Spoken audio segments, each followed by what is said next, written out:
हाँ, तो विद्यार्थियों, पिछले लेक्चर में अपन ने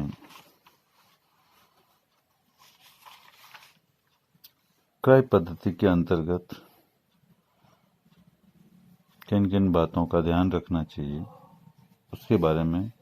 जानकारी प्राप्त की तथा हितों के समूहीकरण पद्धति और क्रय पद्धति के अंतर्गत लेखांकन में क्या अंतर है उसके बारे में जानकारी प्राप्त की। आज अपन हस्तांतरक कंपनी, विक्रेता कंपनी या ट्रांसफरर कंपनी की बुक्स में अकाउंटिंग कैसे होती है इसके बारे में विस्तार से जानकारी प्राप्त करेंगे। Accounting in the books of transferor company. सबसे पहले हस्तांतरक कंपनी की बहियां बंद करने के लिए विभिन्न परिस्थितियों में जर्नल प्रविष्टियां की जाती है। सबसे पहले सभी संपत्तियां, क्योंकि वो कंपनी बंद हो गई है तो वसूली खाते में हस्तांतरित की जाती है, तो एंट्री होती है realisation account debit to respective assets account being assets transferred. यहाँ ध्यान रखने योग्य बात यह है कि वसूली खाते में रोकड़ और बैंक शेष के अतिरिक्त सभी संपत्तियां, कृत्रिम संपत्तियों के अलावा जो भी संपत्तियां होती है वो हस्तांतरित की जाती है, चाहे उन्हें हस्तांतरित कंपनी लेती है या नहीं लेती है। परंतु रोकड़ और बैंक शेष उसी दशा में हस्तांतरित किए जाएंगे जबकि हस्तांतरित कंपनी उसे भी ले लेती हो। यदि कुछ संपत्तियों पर आयोजन किए गए हैं, प्रोविजन किए गए हैं, जैसे provision for doubtful debts, provision for depreciation, provision for repair and renewals, investment fluctuation provision या रिजर्व, हिंदी में बोलता हूँ, संदिग्ध ऋणों के लिए आयोजन, मूल्यह्रास के लिए आयोजन, मरम्मत और नवीनीकरण के लिए आयोजन तथा विनियोग के मूल्यों में उच्चावचन हेतु कोई प्रावधान किए गए हैं, तो ऐसी दशा में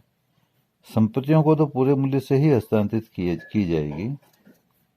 संपत्तियों को तो पूरे मूल्य जितनी है बुक वैल्यू उनकी, उससे ही हस्तांतरित किया जाएगा तथा प्रावधानों को दायित्वों के साथ वसूली खाते में हस्तांतरित कर दिया जाएगा। जिधर दायित्व ट्रांसफर करते हैं उधर इन प्रोविजंस को ट्रांसफर करेंगे। इसके बाद दूसरा ट्रांजैक्शन होगा दायित्वों को हस्तांतरित करने पर। तो दायित्व जब हस्तांतरित करेंगे तो एंट्री हो जाएगी respective liabilities account debit to realisation account being above liabilities transferred. जो भी है, चाहे बैंक ओडी है, चाहे क्रेडिटर है, चाहे बीपी है, चाहे आउटस्टैंडिंग एक्सपेंसेज है, चाहे अनक्लेम डिविडेंड है, जितने भी लायबिलिटीज हैं, जितने भी प्रोविजंस है, प्रोविजन फॉर डाउटफुल डेट्स है, प्रोविजन फॉर डेप्रिसिएशन है, provision for repair and renewals है, इन्वेस्टमेंट फ्लक्चुएशन प्रोविजन है, उन सबको डेबिट करके टू रियलाइजेशन हो जाएगा। तीसरी एंट्री होगी संपत्तियां जो हस्तांतरित कंपनी ने नहीं ली है। ट्रांसफरी कंपनी ने जिन संपत्तियों को नहीं लिया है उन्हें ट्रांसफरर कंपनी बेचेगी। संपत्तियों को बेचने पर एंट्री होगी bank account debit to realisation, bank account debit to realisation account being asset sold which was not taken by transferee company. इसके बाद अगली परिस्थिति बनती है जो दायित्व हस्तांतरित कंपनी नहीं लेती है, ट्रांसफरी कंपनी नहीं लेती है, उन्हें रियलाइजेशन अकाउंट में हस्तांतरित नहीं किया जाएगा और उनका भुगतान करने पर एंट्री होगी respective liabilities account debit to bank being liabilities paid. तो ध्यान ये रखना है कि दूसरी एंट्री में लायबिलिटीज वे ही ट्रांसफर की अपन ने जो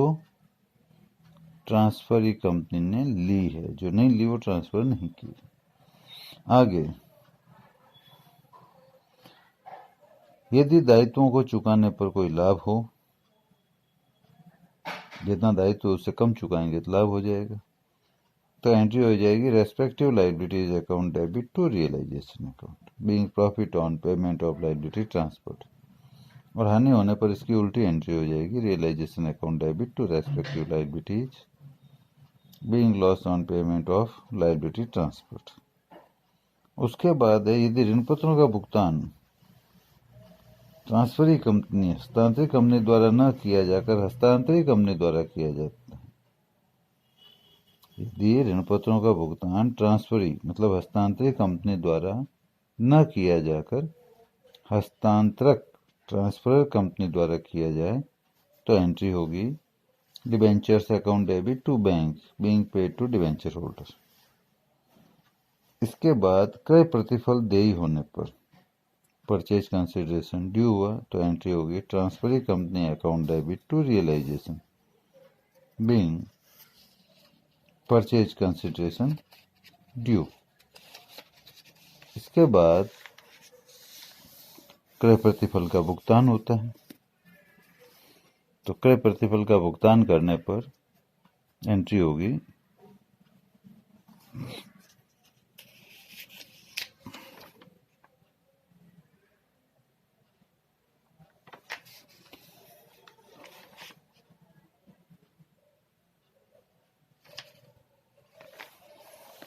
shares of transferee company account debit, debentures of transferee company account debit, bank account debit to transferee company. मतलब क्रय प्रतिफल का जब भुगतान प्राप्त होता है अपन को, तो जो भी सिक्योरिटीज प्राप्त होती है, चाहे शेयर्स हो तो shares of transferee company debit, debentures हो तो debentures of transferee company debit, पैसा रोकड़ में आए तो bank account debit to transferee company being consideration received. अब हस्तांतरण कंपनी द्वारा समापन के खर्चे वहन किए जाते हैं। मतलब ट्रांसफरर कंपनी रियलाइजेशन के खर्चे खुद ही वहन करे तो एंट्री हो जाती है realisation account debit to bank being realisation expenses या लिक्विडेशन एक्सपेंसेज पेड। यदि इस व्यय का भुगतान हस्तांतरी कंपनी करती है, ट्रांसफरी कंपनी करती है, तो इसका लेखा यहाँ पे नहीं होगा क्योंकि यह ट्रांसफर कंपनी की बुक्स है, क्योंकि यहाँ कोई ट्रांजैक्शन ही नहीं होगा। यदि पहले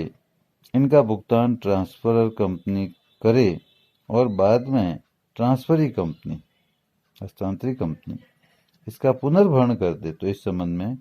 हस्तांतरक कंपनी 2 एंट्रीज करती है और वो 2 एंट्री पहला तो जब वो हस्तांतरण कंपनी समापन खर्चों का भुगतान करती है हस्तांतरित कंपनी के बिहेव पे, तो transferee company account debit to bank being expenses paid on behalf of transferee company, और जब उससे पैसा आ जाता है तो bank account debit to transferee company being amount received. तो ये 2 एंट्री हो जाती है, कुल मिला के इफेक्ट खत्म हो जाता है, दोनों एंट्री का निल इफेक्ट आ जाता है। इसके बाद अगली एंट्री है यदि ऋण पत्रों और पूर्वाधिकारी अंशों का शोधन प्रब्याजी पर करना हो। इसके बाद यदि ऋण पत्रों और पूर्वाधिकारी अंशों का शोधन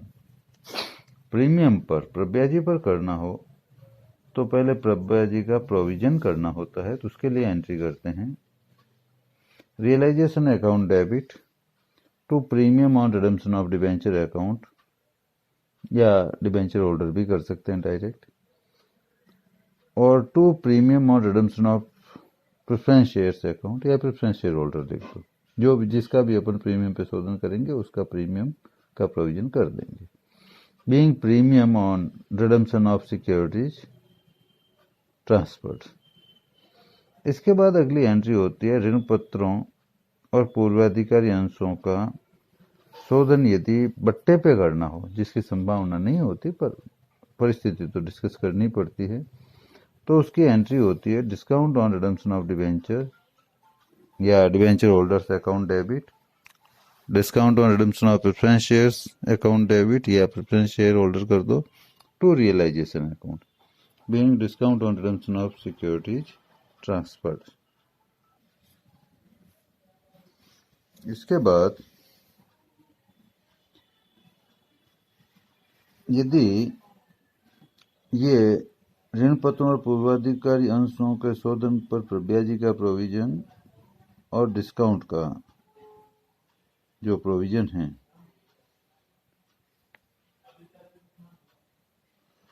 तो उसमें यदि आपने डिबेंचर होल्डर को या प्रेफरेंस शेयर होल्डर को डेबिट या क्रेडिट किए हैं तो इसके लिए कोई अतिरिक्त प्रविष्टि करने की आवश्यकता नहीं, या प्रोविजन की जरूरत नहीं है। और यदि प्रतिभूति के शोधन पर प्रब्याजी या प्रतिभूति के शोधन पर बट्टे खाते को जमा या नाम किया है तो उन्हें ऋण पत्र धारकों या पूर्वाधिकारी अंशों के धारकों के खातों में हस्तांतरित करना पड़ेगा, क्योंकि ये प्रीमियम है वो उन्हीं को दिया जाएगा तो उनके खातों में जाएगा। यदि वसूली खाते के जमा पक्ष का योग नाम पक्ष के योग से ज्यादा है, अधिक है, तो ये वसूली का लाभ माना जाता है, जिसके लिए एंट्री होती है realisation account debit to equity share holders account being profit on realisation transferred, क्योंकि रियलाइजेशन के प्रॉफिट के अधिकारी इक्विटी शेयर होल्डर ही होते हैं। और यदि रियलाइजेशन की हानि आ रही है तो एंट्री हो जाएगी equity share holders account debit to realisation being loss on realisation transferred. इसके बाद संचित लाभों को हस्तांतरित करने के संबंध में एंट्रीज, तो जितने भी संचित लाभ है, चाहे जनरल रिजर्व है, चाहे कैपिटल रिजर्व है, चाहे रिजर्व फंड है, चाहे आपके प्रॉफिट एंड लॉस अकाउंट है, अदर कोई रिटेन प्रॉफिट्स हैं, तो ये सभी डेबिट हो जाएंगे और to equity share holders account being retained profit transferred. इसी तरह से कोई संचित हानियां या कृत्रिम संपत्तियां हैं तो उनको भी ट्रांसफर किया जाएगा इक्विटी शेयर होल्डर्स अकाउंट में। तो equity share holders account debit to profit and loss account जो डेबिट बैलेंस है, टू प्रिलिमिनरी एक्सपेंसेज अकाउंट जो राइट ऑफ नहीं हुए हैं, टू अंडरराइटिंग कमीशन अकाउंट जो राइट ऑफ नहीं हुए हैं, बैलेंस पड़ा है, और to discount on issue of shares या डिबेंचर्स अकाउंट का जो भी बैलेंस है वो भी हैं, इस एंट्री के माध्यम से ट्रांसफर हो जाएगा being loss and fictitious assets transfer. इसके बाद पूर्वाधिकार अंश पूंजी को अपन हस्तांतरित करते हैं तो एंट्री होती है preference share capital account debit to preference share holders being capital account transferred. इसी तरह से अभी मैंने बताया था कि यदि premium on redemption of debenture या शेयर है तो premium on redemption of preference share account को ट्रांसफर करेंगे तो premium on redemption of preference share account debit to preference share holder हो जाएगा। फिर प्रेफरेंस शेयर होल्डर को यदि कोई डिस्काउंट का भी है, discount on redemption of preference share, तो उसको भी ट्रांसफर कर देंगे तो preference share holder account debit to discount on redemption of preference share account. इसके बाद प्रेफरेंस शेयर होल्डर को भुगतान करेंगे तो एंट्री हो जाएगी preference share holder account debit,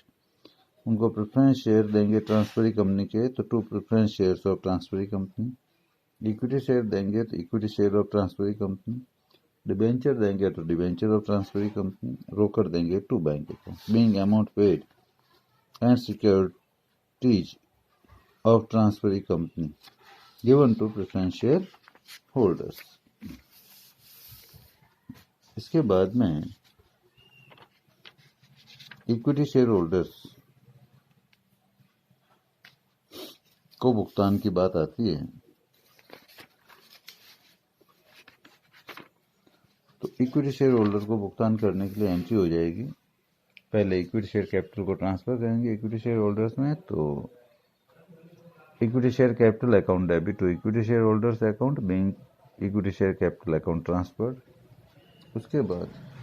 जो भी इक्विटी शेयर होल्डर्स अकाउंट का बैलेंस है उनको भुगतान करेंगे तो equity share holders account debit to equity shares of transferee company account to preference shares of transferee company account to debentures of transferee company account और to bank. तो जितनी के वैल्यू के इक्विटी शेयर देंगे वो equity shares of transferee company account में credit हो जाएंगे, जितने के प्रेफरेंस शेयर देंगे to preference shares of transferee company हो जाएंगे, जितने के डिवेंचर देंगे डिवेंचर्स ऑफ ट्रांसफरी कंपनी हो जाएंगे और जितना रोकड़ भुगतान करेंगे वो बैंक हो जाएगा। Being amount paid and securities given to equity share holders. अब ध्यान देने की बातें हैं कुछ कि समता अनुसारी को भुगतान करने के बाद कंपनी की पुस्तकें जो भी है उनमें जितने भी खाते खुले हुए हैं वो सारे के सारे खाते बंद हो जाते हैं, किसी में भी शेष नहीं बचता है। ख्याति है, ट्रेडमार्क है, पेटेंट आदि जो अमूर्त संपत्तियों हैं उनको वसूली खाते में उसी दशा में हस्तांतरित किया जाएगा जबकि उन्हें हस्तांतरित कंपनी लेती है या उनका कोई वसूली योग्य मूल्य होता है। संपत्तियों के लिए किए गए आयोजनों को वसूली खाते में तभी हस्तांतरित किया जाएगा जबकि उससे संबंधित संपत्ति को भी वसूली खाते में हस्तांतरित किया जाता है। यदि हस्तांतरित कंपनी द्वारा वास्तविक समापन व्ययों से कम राशि का पुनर्भरण रिएम्बर्समेंट किया जाता है तो अंतर की राशि वसूली खाते में लिखी जाएगी, ये ध्यान रखना। अब आता है कि हस्तांतरित कंपनी अपनी बहियों में लेखांकन कैसे करेगी। तो हस्तांतरित कंपनी की बहियों में लेखांकन आप समझेंगे accounting entries in the books of transferee company. क्योंकि आप जानते हैं कि ट्रांसफरी कंपनी जो होती है उसके यहाँ अकाउंटिंग करने के दो मेथड होते हैं। विलय की प्रकृति का एकीकरण amalgamation in the nature of merger जिसको अपन पूलिंग ऑफ इंटरेस्ट मेथड कहते हैं, और दूसरा होता है क्रय की प्रकृति का एकीकरण amalgamation in the nature of purchase जिसको परचेज मेथड बोलते हैं। इन दोनों ही मेथड में अपने को अकाउंटिंग एंट्रीज समझनी है।